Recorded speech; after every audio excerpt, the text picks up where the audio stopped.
What is going on, guys? Welcome back to the channel, and today I just wanted to talk about Skate for a little bit, and I wanted to address what I believe is the real reason that I think this game is going to have a relatively short lifespan and potentially not be a success for the Skate team. So, I haven't made a video on this game at all on this channel yet. I think I've live streamed it a few times, but I haven't made any video kind of collecting my thoughts, so I do want to briefly talk about what's already been beaten to death by the community. I'm not going to spend a lot of time on it, but I do want to get my opinions out there. First and foremost, a lot of the people in the community do not like this game's art style, and I totally agree with that. They went for a total, like, Fortnite-ification of Skate here, which is not ideal. I would have much rather seen them go for a Skate 2 aesthetic, but obviously they didn't. I think Skate 2's got the best in the game. It's a darker aesthetic, more realistic, and then of course Hall of Meat was awesome in Skate 2. So Skate 2 is my favorite in the series, but you know, that's not what we got. And the visual style wasn't enough to put me off the game, and to be completely honest, the visual style, in my opinion, is going to tie into another thing we're going to talk about today. But I totally believe that they made this game look the way that it does, so that way they could add some really wacky skins in the game, and they wouldn't look so out of place. Whereas if they went for a more realistic style, then they would really look like a sore thumb on the map. And since the whole world is kind of arcadey and corny, they can kind of go any way they want to with microtransactions. We'll get into that in a second. The next thing that a lot of the community has complained about is the lack of representation of the skate culture, the skateboarding culture in this game. Now, my introduction to skate culture was Robin Big back in the day, and then obviously the Skate trilogy. I don't skateboard. I'm 31 years old and I've got knee issues, so I am not planning on starting to skateboard as a hobby, but I love these games and I really enjoy them. So yes, I totally understand if you're a skateboarder and you don't have the brand representation that you would like in this game. That can be a little bit of a bummer. And then, of course, the dialogue in this game is like trying to replicate skate culture, but it lands more on the corny side. So it's just not a good representation of the actual community around skateboarding. And I can totally see why that's an issue for some people. Absolutely. They went for a more general appeal with this game, obviously, and it's maybe kid-friendly even, and it shows. And I can totally see why that would be a point of contention. And then the last thing that I'll talk about briefly is, of course, the free-to-play model in this game. This game is completely free to play. You can download it on any, well, modern console and PC and play it at any point in time. And yes, that is, I believe, a bad thing. Free-to-play is just constantly flooded into every... I fucking hate V in this game. If I could mute that damn V character, I would do it in a second. I got this cat in my face. Ditches and Mega Dam on Cougar Mountain. The tours were epic, and the only rule was leave tour socks behind.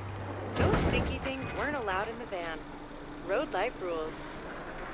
Okay, she's done talking finally after I get hit by a bus. What an absolute nightmare. Either way, we were talking about the free-to-play model. Yes, I disliked free-to-play model, but ultimately, it gave me a reason to play the game. I didn't have to buy it, so the developers got me on that one, right? I was just kind of happy that I was going to be able to play the game, and of course, why is free-to-play bad, you might ask? Free-to-play is bad because we know that if we get a game that is free-to-play from a larger franchise, it's going to be filled with microtransactions.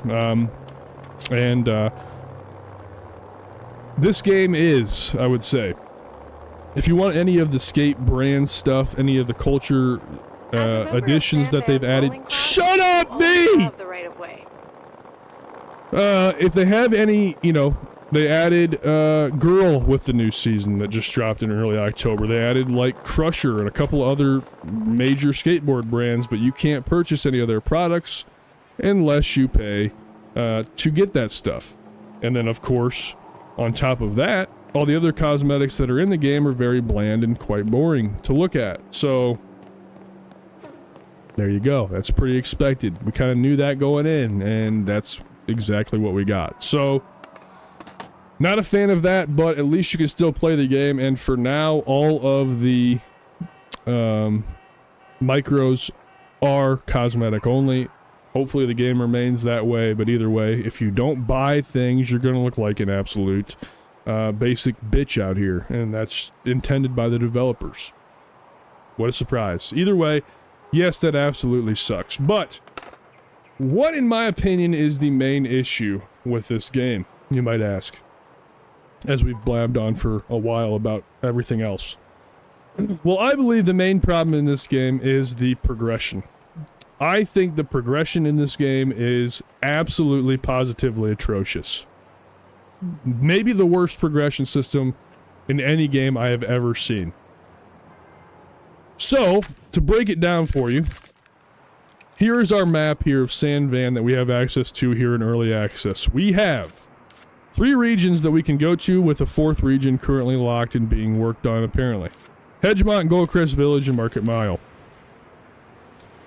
And your entire playthrough, your entire play session in this game is doing these challenges that are daily challenges. And if you've watched any of my content before, you know how much I fucking despise daily challenges, but this game is completely based around daily challenges. So, you will complete these challenges and then they rotate on a 24-hour cycle. What does it mean by rotate, you may ask? Do you get new challenges? Do things kind of change a little bit? Well, no, not really.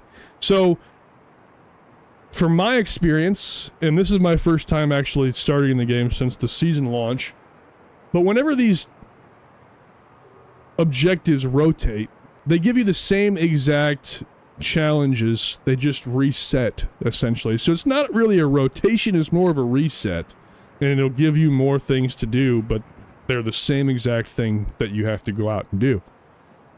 So you go do these challenges every day. You're going to have a set of new challenges to do. And you complete these challenges and you earn RIP tickets. Now, RIP tickets are the free-to-play model. Of course, there's 3 currencies. Top right-hand corner of the screen, the gold coin icon is a RIP ticket, right? So you earn these RIP tickets. And then what you do with the RIP tickets is you go to the shop right here. Now they've added some things with the season that we'll talk about in a second, but the primary progression in this game is to use your RIP tickets to open loot boxes. Just let that sink in for a second, because that is the main progression system in this game. Okay, so we have 3,950 RIP tickets. And then we can select one of the districts here, and they all have their own boxes that you can open. So let's just go to Hedgemont, and let's open a coolest box. As you can see on the bottom right, 200 RIP tickets to open the coolest box. So let's go ahead and open it.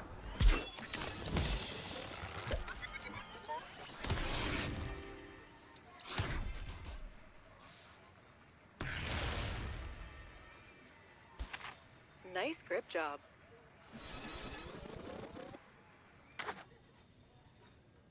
That's it. That is the progression system in Skate. So you do daily challenges to get coins. Use those coins to open loot boxes to get what is effectively very mediocre, uncreative, unappealing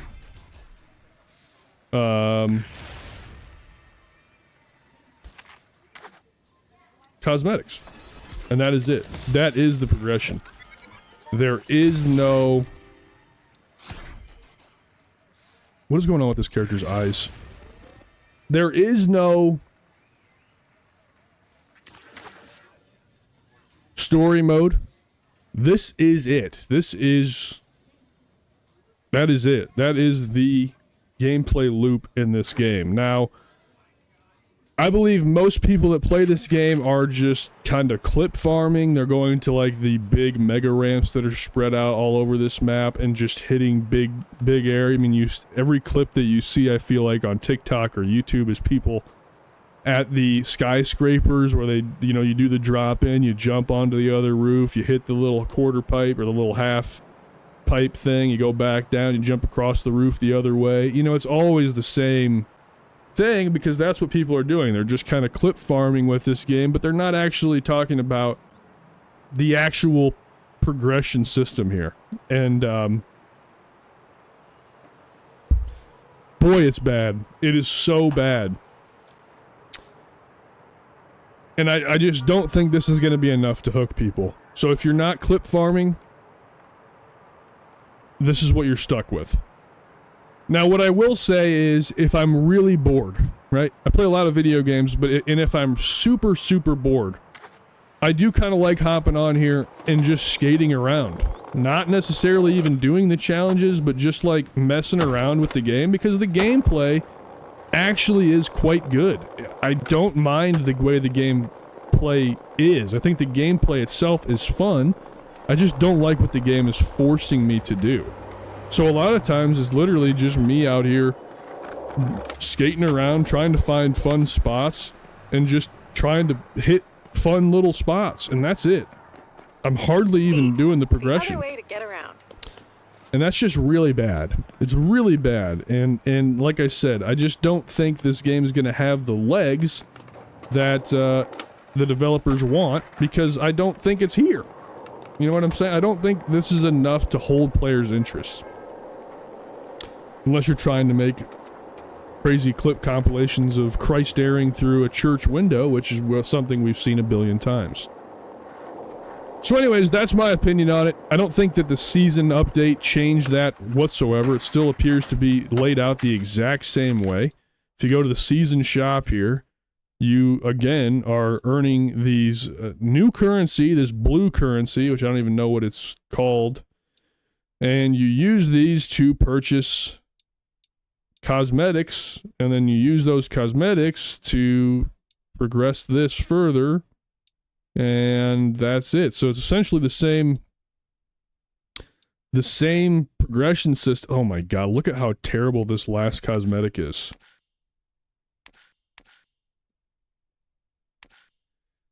As I said, though, it goes right back to what I said about absolutely ridiculous cosmetics being put in the game and them not looking incredibly out of place because of what they're going to put in here. Anyway, yes, so that is my issue with Skate. Let me know down below in the comments what you think about Skate. Have you been playing it? Do you enjoy it? Do you not enjoy it? What do you like? What do you not like? What do you think is the main problem? Let me know all that stuff down below. I would love to hear it, and I would love to talk to you guys about it in the comments, but ultimately, that is my opinion. Hope you guys enjoyed this one. Thanks for watching. We will catch you guys later on for another video down the line. Take care. Talk to you guys soon.